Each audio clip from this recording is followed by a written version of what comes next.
नमस्कार दोस्तों, आपका एक बार फिर से स्वागत है हमारे चैनल द शिव पर।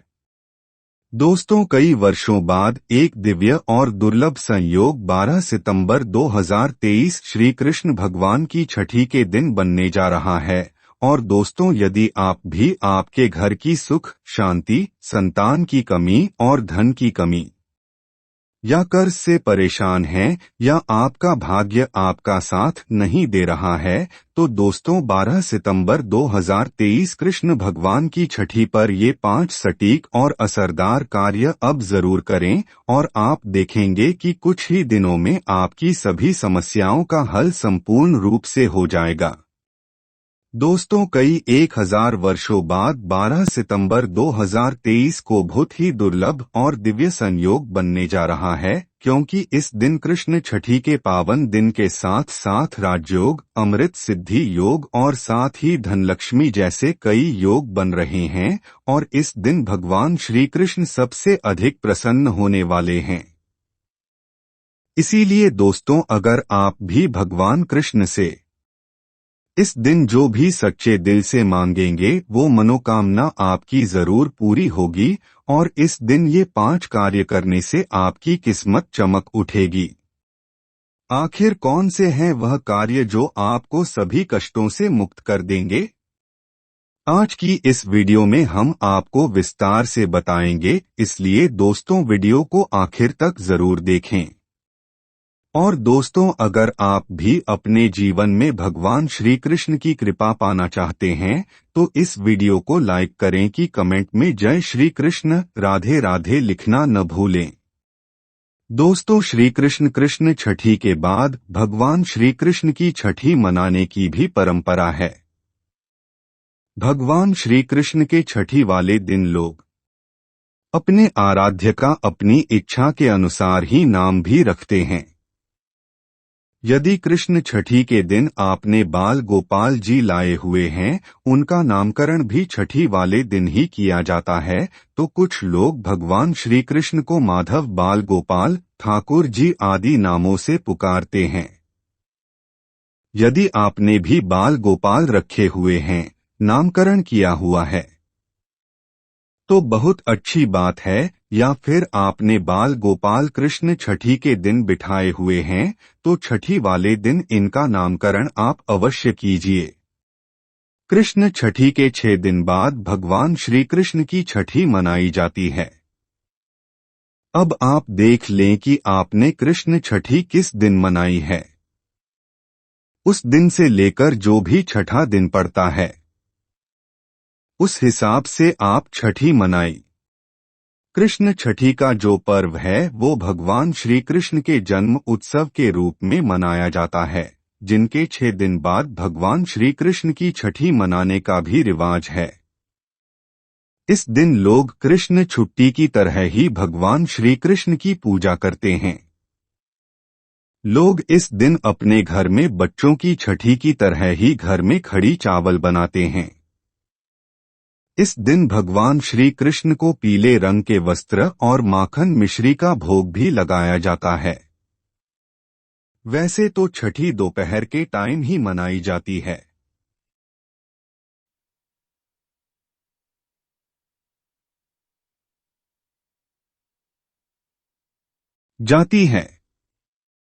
या फिर आपके घर परिवार में जो भी रीति रिवाज हो, जिस तरह से आप मनाते आ रहे हो, या फिर जिस तरह से आप अपने बच्चों के छठी मनाते हो, उसी प्रकार आप भगवान श्री कृष्ण बाल गोपाल की छठे मनाइए। तो छठी किस तरह से मनाते हैं वह भी आपके साथ शेयर करेंगे।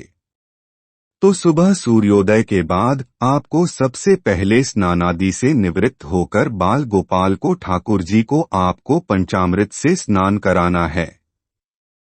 पंचामृत में आपको पता ही है, दूध, दही, घी, शहद, शक्कर और गंगाजल मिलाकर पंचामृत बना लीजिए। उसके बाद आप ठाकुर जी को स्नान कराएं। यदि आपके पास है तो शंख से स्नान कराएं या फिर चांदी के पात्र में पानी भरकर आप पंचामृत से स्नान करा सकते। इसके बाद भगवान श्री कृष्ण को पीले रंग के वस्त्र पहनाए और उनका श्रृंगार कीजिए। इसके बाद ठाकुर जी को मिश्री और माखन का भोग अवश्य लगाएं। इस दिन कड़ी चावल बनाने का भी विशेष महत्व है। आप कड़ी चावल बनाकर ठाकुर जी को भोग अवश्य लगाएं और इस दिन यानी कि छठी के दिन ठाकुर जी यदि आपने बिठाए हुए हैं तो उनकी नजर आप अवश्य उतारें। ठाकुर जी को काला टीका जरूर लगाएं। ये उन्हें काजल भी विशेष तौर पर लगाया जाता है। छठी के दिन ऐसी मान्यता है, जो भी अपने घरों में काजल बनाकर कान्हा जी को लगाते हैं और उसके बाद अपने घरों में सभी सदस्यों को लगाते हैं तो उनको नेत्र संबंधित कोई भी परेशानी है वो नहीं रहती है। इस तरह से आप ये 3 कार्य अवश्य कीजिए।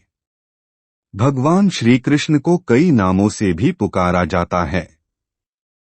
यदि आपने ठाकुर जी का नाम रखा हुआ है, श्री कृष्ण का नाम रखा हुआ है तो बहुत अच्छा है, या फिर आप कृष्ण छठी के दिन या छठी के दिन भी आप उनका नामकरण कर सकते हैं।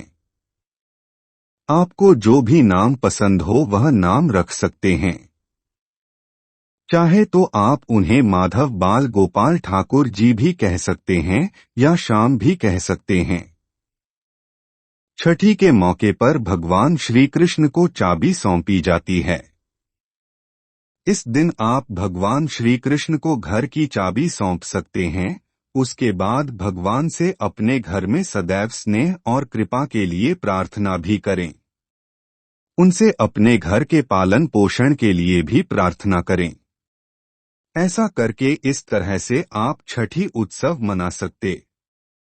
छठी उत्सव मनाने से बाल गोपाल की सदैव कृपा दृष्टि है, वह आपके घर पर स्थायी रूप से बनी रहती है और सदा सदा के लिए बाल गोपाल आपके घर में स्थायी रूप से निवास करते हैं। छठे दिन छठी की जो कथा है उसको सुनने का भी विशेष महत्व है।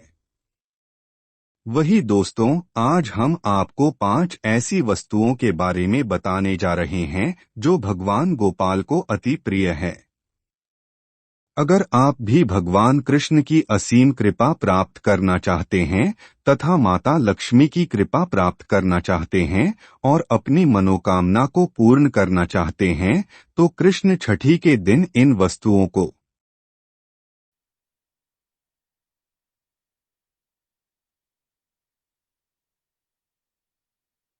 आप भी भगवान कृष्ण की असीम कृपा प्राप्त करना चाहते हैं तथा माता लक्ष्मी की कृपा प्राप्त करना चाहते हैं और अपनी मनोकामना को पूर्ण करना चाहते हैं तो कृष्ण छठी के दिन इन वस्तुओं को अपने घर पर अवश्य लेकर आएं। अगर आप इन सभी वस्तुओं को घर में नहीं ला सकते हैं तो कम से कम आप इनमें से कोई भी एक वस्तु घर में अवश्य लेकर आएं और भगवान श्री कृष्ण को यह वस्तु अवश्य अर्पित करें। दोस्तों, नंबर 1 भगवान गोपाल की अति प्रिय वस्तु है मोर पंख। कहा जाता है कि राधा रानी के महल में बहुत मोर हुआ करते थे।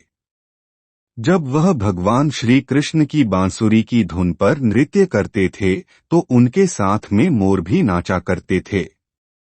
एक दिन किसी मोर का पंख जमीन पर गिर गया, जिसे तुरंत उठाकर भगवान श्री कृष्ण ने अपने मस्तक पर सजा लिया।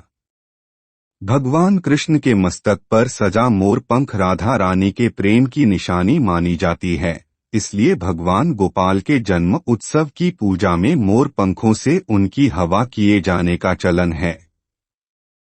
इसीलिए कृष्ण छठी पर मोर पंख घर में अवश्य लाना चाहिए। दोस्तों, एक अन्य कथा के अनुसार देवी राधा हर दिन मोर कुटी मंदिर के पास मोरों को दाना देने जाती थी। एक बार जब देवी राधा वहां पहुंची तो वहां पर एक भी मोर नहीं था। राधा रानी उदास हो गई। कान्हा ने देवी राधा को प्रसन्न करने के लिए स्वयं मोर रूप धारण कर लिया और वहां पहुंच गए। राधा रानी कान्हा का यह रूप देखकर बहुत प्रसन्न हुई। दोस्तों, मोर कुटी मंदिर में मोर रूप में आज भी राधा कृष्ण की पूजा होती है। इसीलिए भगवान श्री कृष्ण को प्रसन्न करने के लिए जन्म अष्टमी के पूजन में मोरपंख अवश्य ही शामिल करना चाहिए। हिंदू मान्यताओं के अनुसार घर में मोरपंख का प्रयोग करने से अमंगल टल जाता है। विशेष रूप से कहा जाता है कि मोरपंख से बुरी आत्माएं पास नहीं आती। मोरपंख को भगवान गोपाल ने अपने मुख पर स्थान दिया तथा सम्मान दिया। वास्तु के अनुसार मोरपंख घर से अनेक प्रकार के वास्तु दोष को दूर करता है और मोरपंख सकारात्मक ऊर्जा को अपनी ओर खींचता है। मोरपंख मोर के बाजू से अलग होने के बाद भी जीवित रहता है, तभी तो इसका सकारात्मक असर अपना काम तेजी से करता है। दोस्तों, दूसरी चीज है बांसुरी। भगवान राम की पहचान धनुष, तो भगवान गोपाल की बंसी। भगवान गोपाल की मधुर बांसुरी की धुन सुनकर गोपियों उनकी ओर खींची चली आती थी। भगवान गोपाल की बंसी प्रेम और आनंद का प्रतीक है। बालकृष्ण गोपियों के साथ बंसी बजाकर रास रचाते थे और सृष्टि में प्रेम का संचार करते थे। दोस्तों, कृष्ण छठी के दिन भगवान श्री कृष्ण के श्रृंगार की सामग्री में बांसुरी को शामिल करने से गृहस्थी में प्रेम और आनंद आता है। भगवान कृष्ण को बांसुरी अर्पित करने के साथ ही आप अपने घर में बांसुरी को अवश्य ही लाएं। दोस्तों, माना जाता है कि जहां कहीं भी वास्तु दोष हो वहां बांसुरी लगाने से वास्तु दोष दूर हो जाता है। लेकिन ध्यान देना जरूरी है कि बांसुरी कभी भी सीधी नहीं लगानी चाहिए, बल्कि इसे हमेशा तिरछा लगाने से लाभ मिलता है। साथ ही बांसुरी का मुंह हमेशा नीचे रहना चाहिए। इसके अलावा दाम्पत्य जीवन में तनाव या फिर कलहपूर्ण वातावरण रहता हो तो सिरहाने में बांसुरी रखकर सोने से बहुत अधिक लाभ मिलता है। दोस्तों, तीसरी चीज है मोर मुकुट। ज्योतिष गणना के अनुसार ऐसा माना जाता है कि भगवान कृष्ण की कुंडली में कालसर्प योग था। इसीलिए वे सदैव अपने मुकुट पर मोर का पंख हमेशा धारण करते थे। मोर और सर्प में भीषण शत्रुता होती है। इसीलिए मस्तक पर मोर मुकुट धारण करने से कालसर्प दोष का योग कम होता था। भगवान की पूजा में उन्हें मोर मुकुट पहनाने से कालसर्प दोष का प्रभाव दूर हो जाता है। दोस्तों, चौथी चीज है माखन मिश्री। नंद के लाल गोपाल को माखन अति प्रिय है। कहते हैं जिस रात गोपाल का जन्म हुआ उस रात नंदगांव की गोपियों ने सपने में देखा था कि गोपाल माखन मांग रहे हैं। नंदलाल को माखन इतना प्रिय था कि वह बचपन में गोपियों की मटकी से माखन चुराकर तथा मटकियां तोड़कर माखन खा लिया करते थे, जिसकी वजह से इनका एक नाम माखन चोर भी है। दोस्तों, भगवान के भोग में माखन मिश्री को अवश्य ही शामिल करना चाहिए। प्रेम पूर्वक भगवान गोपाल को माखन मिश्री का भोग लगाने से आरोग्य की प्राप्ति होती है, धन सुख समृद्धि की प्राप्ति होती है। धनलक्ष्मी आपके घर में धन की वर्षा करती है। भगवान गोपाल को माखन मिश्री अर्पित करने से वे शीघ्र ही आपकी सभी इच्छाएं पूर्ण करते हैं। दोस्तों, पांचवी चीज है झूला या फिर पालना। भक्ति भाव के भूखे बाल गोपाल को कृष्ण छठी पर झूला झुलाने की परंपरा चली आ रही है। यह ठीक उसी प्रकार से है जैसे बच्चे के जन्म के बाद उसे पालने में झुलाने से आनंद की प्राप्ति होती है। उसी प्रकार भक्तजन अपने प्रभु के बाल स्वरूप को पालने में झूलाकर भक्ति के परम सुख को प्राप्त करते। दोस्तों, भगवान को झूला या पालना भेंट करने से प्रेम और आनंद की प्राप्ति होती है और एक नारी को भगवान गोपाल की तरह ही एक सुंदर पुत्र की प्राप्ति होती है, जो कि ऐसा बालक भगवान गोपाल की तरह ही मनमोहक होता है। सुंदर होता है। फिर आप गाय और बछड़े की तस्वीर लाकर भी ईशान कोण में लगा सकते हैं। दोस्तों, 8वीं ये चीज है गीता की पौधी। भगवान कृष्ण ने महाभारत के युद्ध के दौरान अपने प्रिय शाखा और पांडवों में श्रेष्ठ उन्धन अर्जुन को गीता का उपदेश दिया था। गीता मुंह से निकालकर संसार देखने का मार्ग बताती है। इसे भगवान श्री कृष्ण की वाणी कहते हैं, जो मनुष्य को मुक्ति का मार्ग और कर्म पथ पर चलने का ज्ञान देती है। दोस्तों, इसीलिए भगवान की पूजा में गीता की पोथी जरूर रखनी चाहिए और रात में जागरण करते हुए गीता का पाठ हर हाल में अवश्य करना चाहिए। कृष्ण छठी के शुभ अवसर पर भगवान गोपाल की असीम कृपा प्राप्त करने के लिए आप कृष्ण छठी से पूर्व ही इन चीजों को अपने घर पर अवश्य ही लेकर आए और इन्हें भगवान की पूजा में शामिल करें। ऐसा करने से आपको भगवान गोपाल की असीम कृपा प्राप्त होगी। धन लक्ष्मी की कृपा प्राप्त होगी। सभी देवी देवता दोनों हाथों से आपके जीवन में धन की वर्षा करेंगे। तो आइए दोस्तों, अब आपको सुनाते हैं कृष्ण भगवान की छठी से जुड़ी कथा, जिसको सुनने मात्र से ही आपकी सभी तरह की मनोकामनाएं पूर्ण हो जाएगी। पौराणिक कथा के अनुसार जब भगवान श्री कृष्ण की छठी थी तो उस समय भगवान श्री कृष्ण अत्यधिक रो रहे थे। तो कोई कह रहा था कि भगवान श्री कृष्ण को नजर लगी हुई है। कोई कह रहा था कि भगवान श्री कृष्ण को भूख लगी हुई है। यशोदा माता का दूध उतर नहीं रहा था। इस पर ब्रह्मा जी ने महामाया को कृष्ण जी को चुप कराने को कहा। महामाया गोकुल पहुंच गई और भगवान श्री कृष्ण के सामने कई तरह के नाटक करने लगी। कभी चिड़िया बनकर श्री कृष्ण के सामने आ जाती, कभी चिड़िया बनकर उड़ जाती। इस तरह से श्री कृष्ण खिलखिलाकर हंसने लगे। उसके बाद श्री कृष्ण चुप हो गए, जिसके बाद ब्रह्मा जी ने महामाया को छठी देवी होने का वरदान दिया और कहा कि तुम प्रत्येक घर में छठी देवी के नाम से आदर के साथ पूजी जाओगी। तो ये थी छठी कथा। इस तरह से आप भी छठी महोत्सव मना सकते हैं। आपके घर परिवार में जैसा रीति रिवाज है, जिस तरह से मनाते आ रहे हो, उस तरह से भी आप छठी मनाइए, या फिर यह देख लीजिए कि आपके घर परिवार में पास के मंदिर में जब भी छठी मनाई जा रही हो, उस दिन भी आप छठी मना सकते हैं।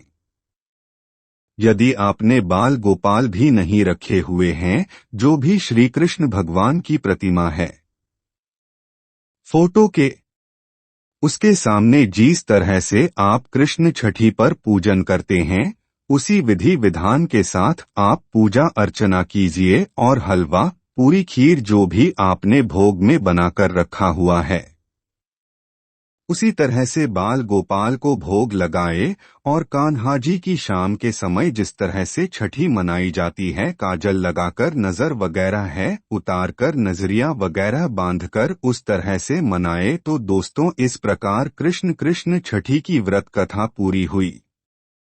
ऐसी मान्यता है कि कृष्ण छठी के दिन कहानी को पढ़ने या सुनने से वृत्ति के सारे पाप धुल जाते हैं।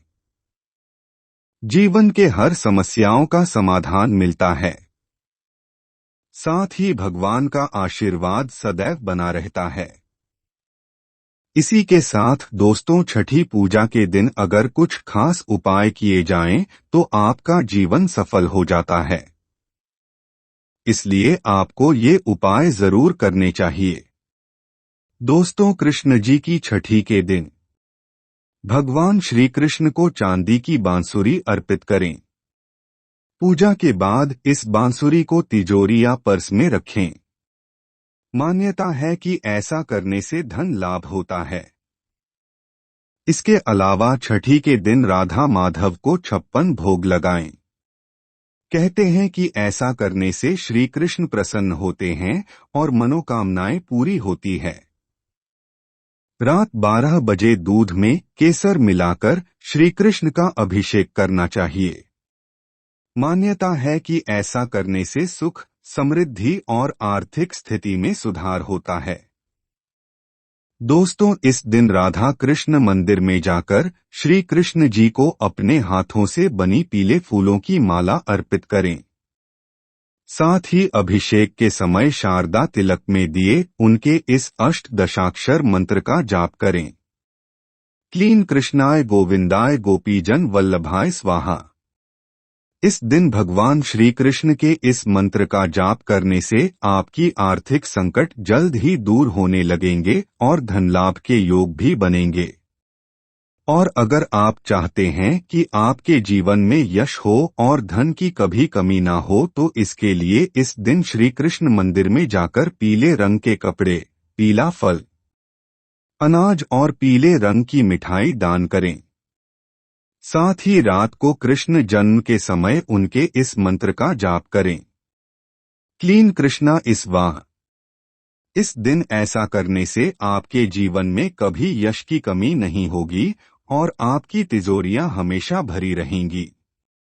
वही अगर आप लक्ष्मी की कृपा अपने ऊपर बनाए रखना चाहते हैं और जीवन में खूब तरक्की पाना चाहते हैं, तो कृष्ण जी की छठी के दिन घर में या किसी बाग में या किसी मंदिर आदि में केले के 2 पौधे लगाएं।